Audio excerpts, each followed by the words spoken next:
Friends, ನಾನು ಈ ವಿಡಿಯೋದಲ್ಲಿ ನಿಮಗೆ ವ್ಯವಹಾರ ನಷ್ಟ ಭಯಗಳ ಸ್ವರೂಪವನ್ನು ತಿಳಿಸ್ಕೊಡ್ತಿದ್ದೀನಿ. ಇಲ್ಲಿ ವ್ಯವಹಾರ ನಷ್ಟ ಭಯಗಳ ಸ್ವರೂಪ ಅಂದರೆ ಅವುಗಳ ಸ್ವರೂಪ ಹೇಗಿದೆ ಅಂತ ಹೇಳಿ. ವ್ಯವಹಾರ ನಷ್ಟ ಭಯ ಅಂತಂದರೆ ಏನೂ ಅಲ್ಲ, ಇಲ್ಲಿ ಏನಂತ ಕರಿತೇವೆ, ಅನಿರೀಕ್ಷಿತ ಘಟನೆಗಳಿಂದಾಗಿ ಸಾಕಷ್ಟು ಪ್ರಮಾಣದಲ್ಲಿ ಲಾಭ ಗಳಿಸಲು ಸಾಧ್ಯ ಆಗದೇ ಇರುವಂಥ ಸ್ಥಿತಿಯನ್ನು ನಾವು ವ್ಯವಹಾರದ ನಷ್ಟ ಭಯ ಅಂತ ಹೇಳಿ ಕರಿತೇವೆ.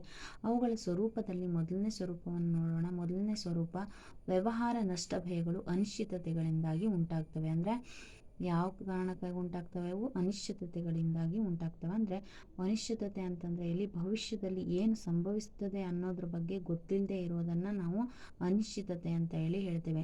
ಇಲ್ಲಿ ಅನಿಶ್ಚಿತತೆಗಳು ಯಾವ ರೂಪದಲ್ಲಿ? ನೈಸರ್ಗಿಕ ವಿಕೋಪಗಳಿರ್ಬೋದು, ಬೇಡಿಕೆ ಇರ್ಬೋದು, ಬೆಲೆಗಳಲ್ಲಿ ಆಗುವಂಥ ಬದಲಾವಣೆಗಳಿರ್ಬೋದು, ಸರ್ಕಾರದ ನೀತಿಯಲ್ಲಿ ಆಗುವಂಥ ಬದಲಾವಣೆಗಳಿರ್ಬೋದು, ದೆನ್ ತಂತ್ರಜ್ಞಾನ ಸುಧಾರಣೆ, ಇವೆಲ್ಲವೂ ಅನಿಶ್ಚಿತತೆಗೆ ನಾವು ಉದಾಹರಣೆಯನ್ನಾಗಿ ಕೊಡ್ಬೋದು.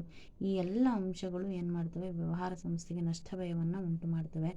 ಯಾಕಂದರೆ ಇವುಗಳ ಬಗ್ಗೆ ನಮಗೆ ಮೊದಲೇ ಏನು ಮಾಡಿರೋದಿಲ್ಲ, ಗೊತ್ತಿರದೇ ಇರೋದ್ರಿಂದ ಈ ಕಾರಣದಿಂದಾಗಿಯೂ ಕೂಡ ನಷ್ಟ ಭಯ ಉಂಟಾಗುವಂಥ ಸಾಧ್ಯತೆ ಇರ್ತದೆ.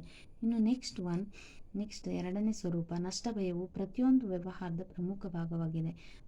ಅಂದರೆ ಎಲ್ಲ ವ್ಯವಹಾರದಲ್ಲೂ ಕೂಡ ನಷ್ಟ ಭಯ ಇದ್ದೇ ಇರ್ತದೆ.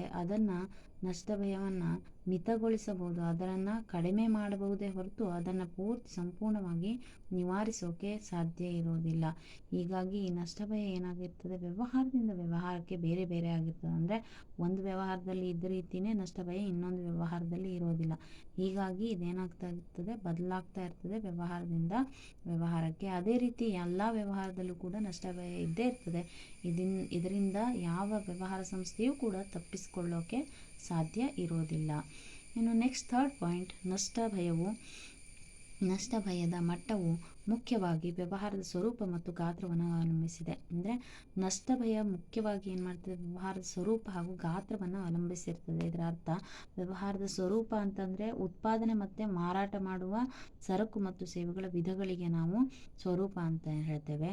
ಇನ್ನು ವ್ಯವಹಾರದ ಗಾತ್ರ ಅಂತಂದರೆ ಉತ್ಪಾದನೆ ಮತ್ತು ಮಾರಾಟ ಪ್ರಮಾಣಕ್ಕೆ ಏನಂತ ಕರಿತೇವೆ? ನಾವು ವ್ಯವಹಾರದ ಗಾತ್ರ ಅಂತ ಹೇಳ್ಕೊಳ್ತೀವಿ. ಇವೆರಡೂ ಏನು ಮಾಡ್ತವೆ? ನಷ್ಟ ಭಯದ ಪ್ರಮಾಣವನ್ನು ನಿರ್ಧರಿಸುವಂಥ ಅಂಶಗಳಾಗಿವೆ.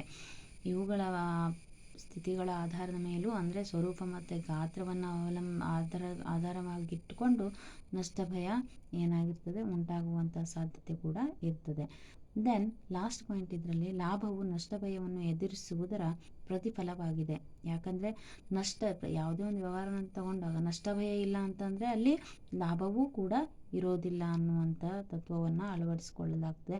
ವ್ಯವಹಾರದಲ್ಲಿ ಎಷ್ಟು ಹೆಚ್ಚು ನಷ್ಟ ಭಯ ಇರ್ತದೆಯೋ ಅಷ್ಟು ಲಾಭ ಗಳಿಸುವಂಥ ಸಾಧ್ಯತೆ ಇರ್ತದೆ ಅಂತ ಹೇಳಿ ಅರ್ಥ. ಅಂದರೆ ಹೆಚ್ಚಿಗೆ ನಷ್ಟ ಭಯ ಇದ್ದರೆ ಅಲ್ಲಿ ಲಾಭ ಗಳಿಕೆಯ ಸಾಧ್ಯತೆಯೂ ಕೂಡ ಇರ್ತದೆ.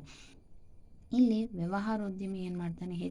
ಯಾವುದೇ ಉದ್ಯಮಿ ಆದರೂ ಕೂಡ ಲಾಭ ಗಳಿಕೆ ಅಂದರೆ ಹೆಚ್ಚಿನ ಲಾಭ ಗಳಿಕೆಯ ನಿರೀಕ್ಷೆಯನ್ನು ಇಟ್ಕೊಂಡೇ ಏನು ಮಾಡ್ತಾನೆ? ನಷ್ಟ ಭಯವನ್ನು ಹೊರೋಕ್ಕೂ ಕೂಡ ಸಿದ್ಧನಾಗಿ ಇರ್ತಾನೆ. ಹಾಗಾಗಿನೇ ಹೇಳ್ತಾರೆ, ಲಾಭ ನಷ್ಟ ಭಯವನ್ನು ಎದುರಿಸುವುದ ಪ್ರತಿಫಲ ಅಂತ ಹೇಳಿ. ಯಾವುದೇ ನಷ್ಟ ಭಯ ಆದರೂ ಕೂಡ ಲಾಭದಿಂದ ಬಂದ ಹಣದಲ್ಲಿ ಏನು ಮಾಡ್ಬೋದು? ನಷ್ಟ ಭಯವನ್ನು ತೀರಿಸಿಕೊಳ್ಳೋಕೆ ಸಾಧ್ಯ ಆಗ್ತದೆ.